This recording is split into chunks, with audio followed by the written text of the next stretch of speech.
warahmatullahi wabarakatuh. Sampurasun. Yang saya hormati Bapak PLT Wali Kota yang dalam hal ini diwakili oleh PLT Kabankesbang Kota Cimahi, Wilujeng Sumping di Kecamatan Cimahi Tengah, Pak PLT Kasbang.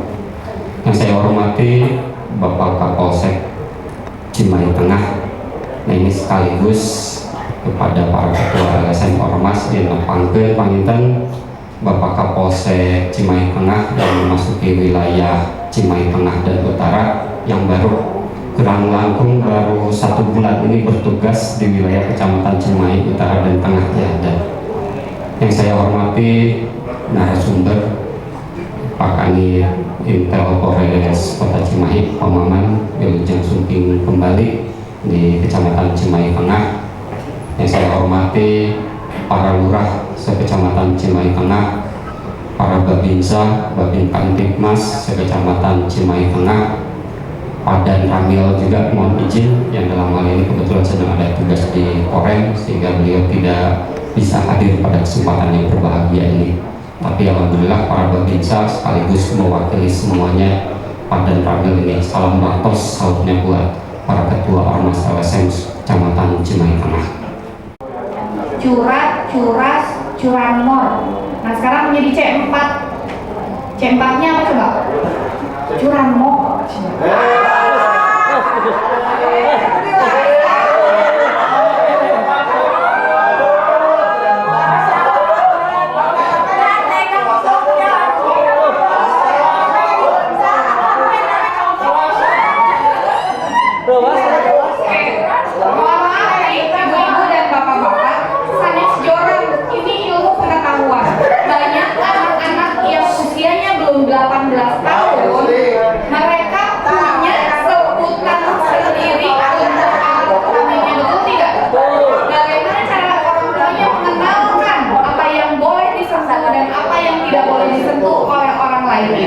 Dengan menyarankan, padahal kan namanya itu nggak bisa diganti-ganti.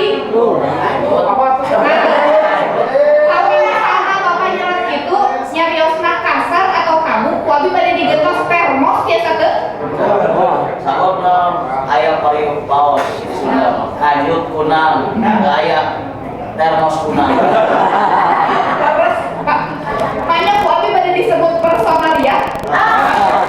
Berarti coki ya. Karena memang namanya seperti itu bukan kasar, pengetahuan namanya untuk sex education ke anak-anak yang usianya di bawah 18 tahun itu penting Bu, dengan dijelaskan sebab dan akibat kenapa dia tidak boleh melakukan hal seperti itu secara hukum, baik secara hukum maupun secara medisnya. Nah inilah saya datang di sini untuk menjelaskan kepada ibu-ibu biar bisa menjelaskan kepada masyarakat, terutama anak-anak yang ada di lingkungannya atau orang tua di lingkungannya yang mempunyai anak-anak yang mereka sayangi juga.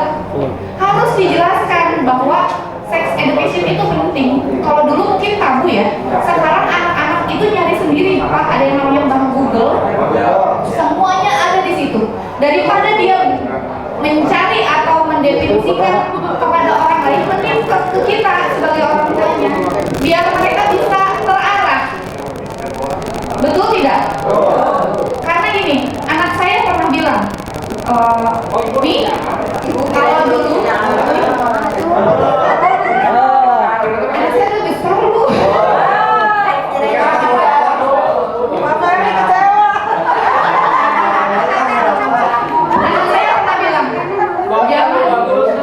Jangan kakak sama jangan mami beda katanya sekarang.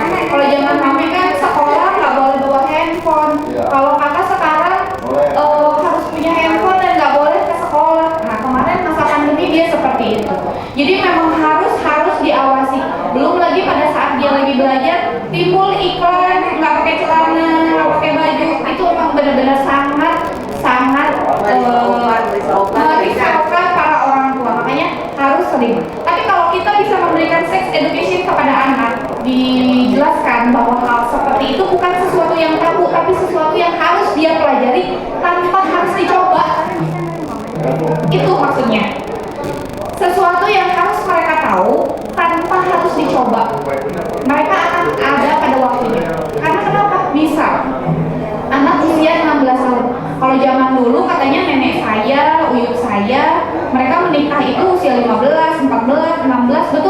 Betul. Nah, kalau sekarang itu tidak disarankan. Kenapa?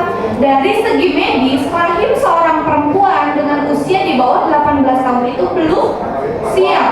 Resiko kematian pada saat anak hamil itu sangat tinggi.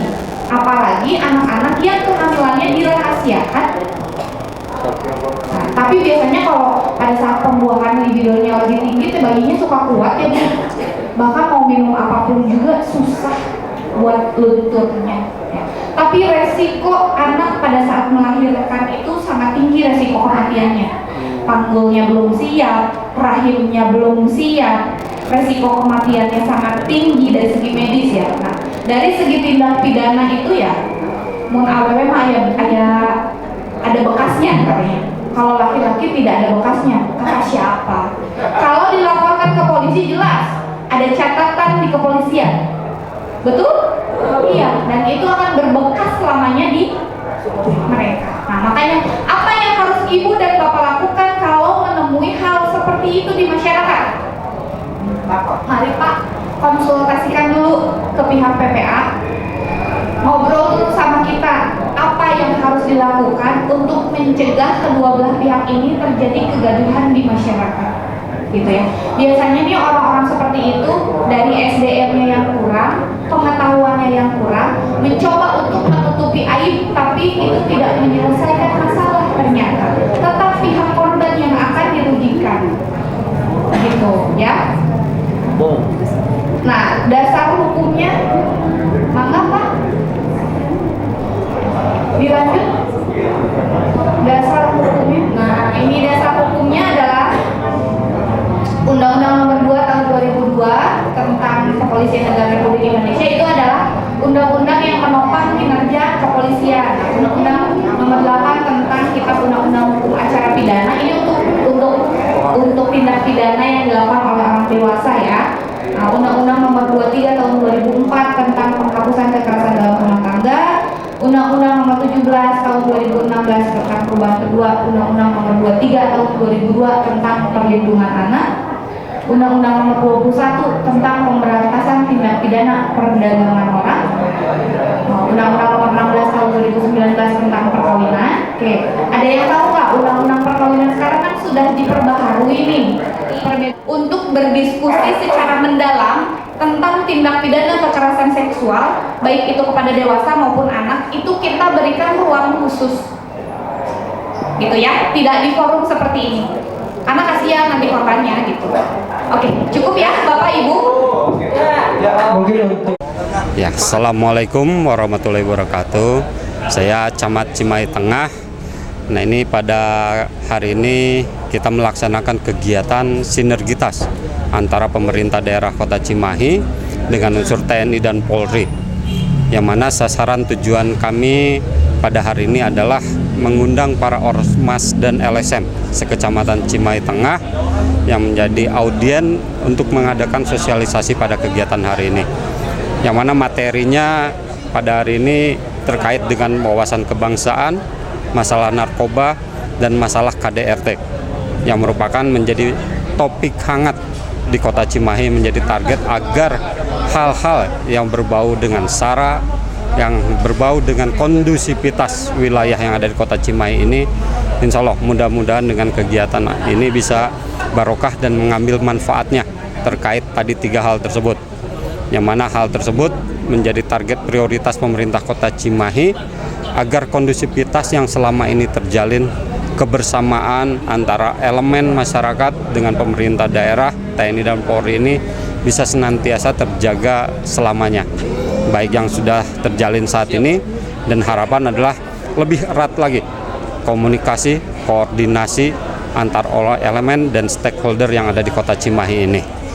Dan insya Allah bahwasannya kegiatan ini juga bisa bermanfaat buat masyarakat, karena pada hari ini kita mengundang para elemen-elemen pokok yang ada di Kota Cimahi, yaitu para ormas, LSM yang merupakan juga mitra kami pemerintah, sahabat-sahabat kami, yang mana kami memohon bantuan juga kepada para pimpinan-pimpinan ormas LSM ini untuk membantu kami mensosialisasikan kepada masyarakat terkait 3 hal tersebut. Karena masyarakat juga saat ini dengan kondisi pandemi, dengan kondisi digitalisasi saat ini, banyak hal-hal yang sekiranya perlu kami sampaikan. Nah, ini dengan bantuan rekan-rekan kami ini mudah-mudahan sosialisasi ini bisa lebih melebar, bisa lebih mengena kepada masyarakat. Karena jumlah kami yang terbatas, tentunya kami memerlukan bantuan seluruh pihak untuk membantu kami mensosialisasikan kepada masyarakat. Dan alhamdulillah dengan sinergitas dari TNI, Polri, pemerintah, dan seluruh unsur yang pada hari ini intinya adalah dengan Ormas LSM yang sudah terjalin dengan sangat baik.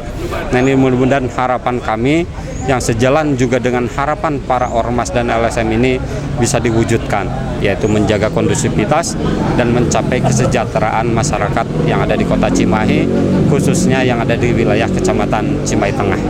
Ada tempat posko pengaduan masyarakat nggak Pak, ke tingkat Kecamatan Cimahi Tengah? Nah, ini kemarin Pak PLT Wali Kota Cimahi, Bapak Letkol Purnawirawan Ngatiana sudah meluncurkan, sudah meresmikan pojok layanan pengaduan tentang KDRT.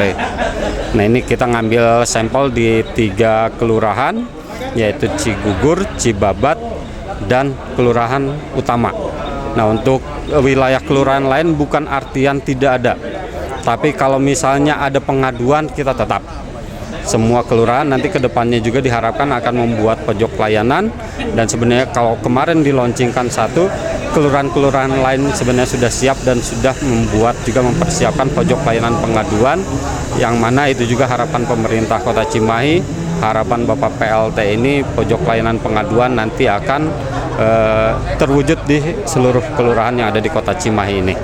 Dan di kecamatan sebagai koordinatornya nanti akan menjembatani juga antara pihak masyarakat, kelurahan, kecamatan yang juga nanti akan kami sampaikan kepada pemerintah Kota Cimahi melalui Dinas DP3A P2KB.